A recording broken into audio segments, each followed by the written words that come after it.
Hello, I'm Philip Sales. In this video, I'm going to be interviewing Stephen Laws, first Parliamentary Counsel, about the role of Parliamentary Counsel in the planning stage for legislation. Stephen, who are Parliamentary Counsel? Parliamentary Counsel are the specialist lawyers who draft government legislation. We're a small unit in the Cabinet Office that is devoted to doing that, to advising on parliamentary procedure and to dealing with secondary legislation that amends primary legislation. How many people work in the office? We have between 50 and 55 lawyers, and we're supported by 21 support staff. How do you become Parliamentary Counsel? Well, most people start in the legal profession and either solicitors or barristers, and we normally look for people who've had a few years post-qualification experience, and when people join us they tend to stay for their entire careers. Who has the use of the services of Parliamentary Counsel? We work for the government. We provide a service of producing government legislation under the Westminster system. Most legislation that passes is government legislation, so we draft for the government. They are our clients. Do Parliamentary Counsel ever draft private members' bills? Well, not for the private members themselves, but as part of the annual process of legislation, private members get an opportunity to bring forward bills, and quite often the government will suggest to private members that there are things that could be done that can't be fitted into the government's legislative programme and can be done, and then we would draft bills for the government to hand out to private members to get something useful through, and they're called handout bills. Sometimes if a private member introduces a bill and it makes progress, the government decides to give it support, then we will assist the government and the private member to get it into a state to reach the statute book. What role does Parliamentary Counsel have when legislation is at the planning stage? Well, my job as head of the office is to produce the whole of the government's legislative programme for a year. So I'm involved with the planning of the legislation so that we can see how much time we need to get it ready, what's needed to be done in the drafting process. We're speaking in June 2010. Do you find there is a difference in the approach to legislation in a coalition government from what has gone before?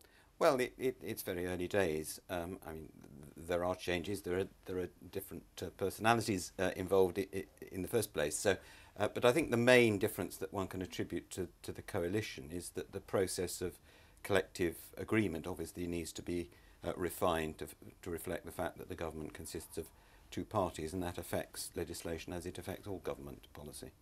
What is the significance of constraints in parliamentary time available for dealing with legislation? Well, parliamentary time is the main factor that determines how much legislation the government is able to put on the statute book. There is only so much parliamentary time, and there are, by convention, gaps between the various stages of a bill as it passes through Parliament. And it's the number of legislating days in a parliamentary session that will determine how long, how much time can be spent getting the legislation through. Do the services provided by the Office of Parliamentary Counsel differ as between different government departments? Well, we provide a service of facilitating people to get their bills through, and the main part of that is actually drafting them. But we're the bit of Whitehall that has the greatest experience of legislation. I mean, I've been in the office now for 35 years or so, and I've worked on certainly a number of bills in three figures. So we know a lot more about getting bills through. Some departments know almost as much as we do. Her Majesty's Revenue and Customs have a finance bill every year, and they are involved in it every year. The Home Office, the Ministry of Justice, they legislate regularly. Other departments legislate less regularly. I remember in the 1980s I worked on an insolvency bill, and I think the previous legislation had been in the 1914 Bankruptcy Act, and those departments require more assistance with the process than others. Do you have a role in advising about what it is viable to include in the Queen's speech? Well, we're involved in the planning of the legislative programme. There's a part of the Cabinet Office that, as the sort of central coordinating government department, that takes responsibility for planning the legislative side of the process. But we're very closely involved in that. We work with them. They want to know how long it's going to take to draft the bill. They need to know how long it's going to be for purposes of using up parliamentary time, and so we're involved in that and putting the different things together. What is the Queen's Speech and what is its significance? Well, a parliament lasts 5 years as a maximum, and it's usual to divide that period into sessions of parliament. So there will be, generally speaking, an annual session, although because elections tend to be in the spring and sessions beginning November, the first session, the one where we've just recently started, will run from now, just after the election, probably until late in 2011. And then there may start again an annual cycle. That would be what would reflect what's been done in the past. And at the beginning of the session, the Queen comes to open Parliament, and she she presents a speech written for her by the government, setting out the things that the government will be doing in the following year, and in particular the legislation that will be introduced by the government and passed in that forthcoming session of Parliament. Do you attend the Parliamentary Business and Legislation Committee, and can you tell us what it does? Yes, I can. There is a committee of the Cabinet that is responsible for managing legislation, and under the coalition government it contains members of both sides of the coalition, and is also responsible generally for the government's parliamentary business management. And some of the principal members of that, it's chaired by the Leader of the House of Commons, the Leader of the House of Lords, the Chief Whips in both houses, and their deputies, who are at the moment Liberal Democrats, are all on the committee. And it's their function to, first of all, endorse the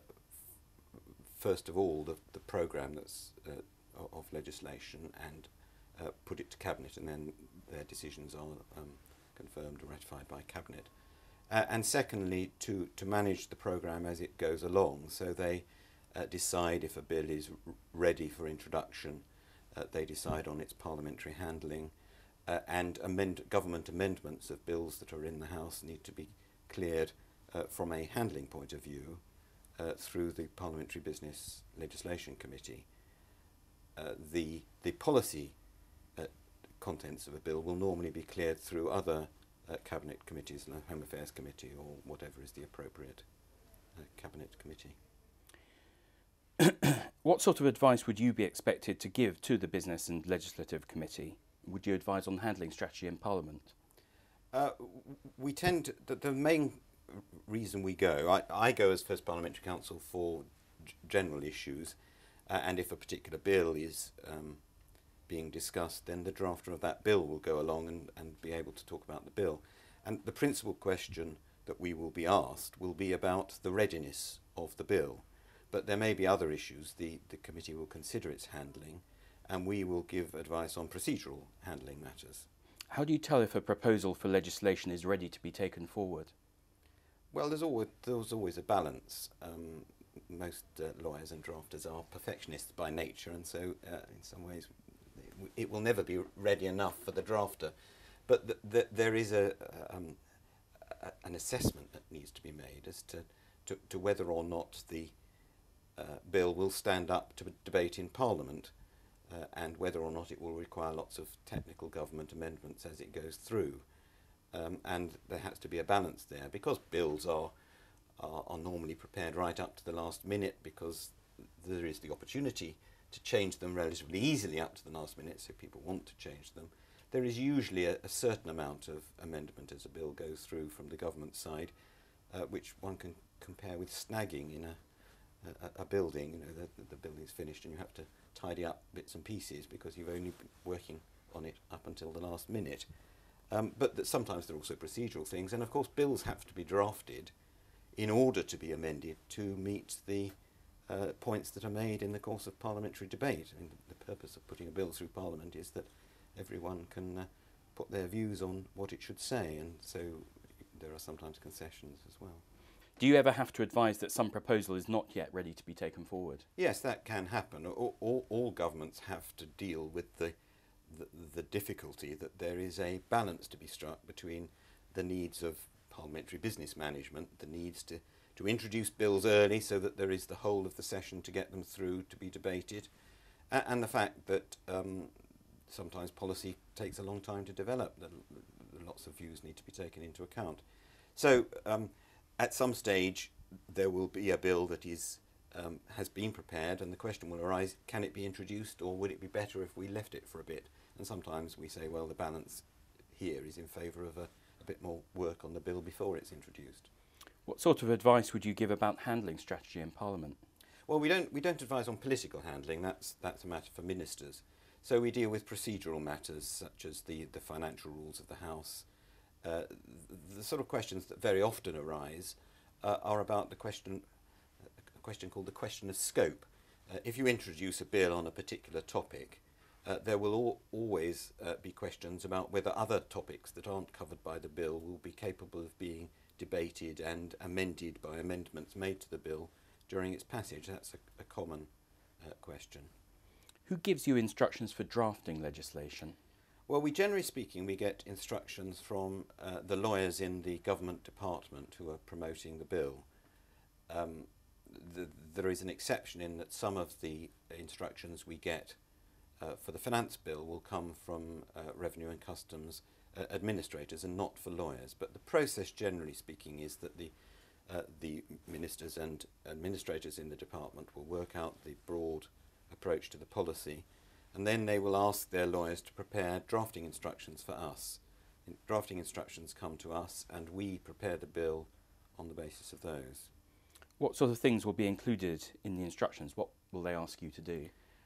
Well, unlike some jurisdictions, we operate on the basis of narrative instructions, in the sense that we don't get, as they do, for example, in the Republic of Ireland, we don't get a first shot at a draft, and we're not asked to settle it. What we get is a description of, well, first of all, the context in which the government wishes to legislate. Secondly, a description of the existing law, and then a description of what is the matter with the existing law, the mischief in sort of lawyerly terms, the mischief that the government wants solved. And then the instructions will move on to specifying the detail of the solution that has been devised by the department and ministers and so on for solving the mischief. What do you look for in a set of instructions? What makes for a good set of instructions so far as you're concerned? Well, I think I've described the sort of most desirable structure.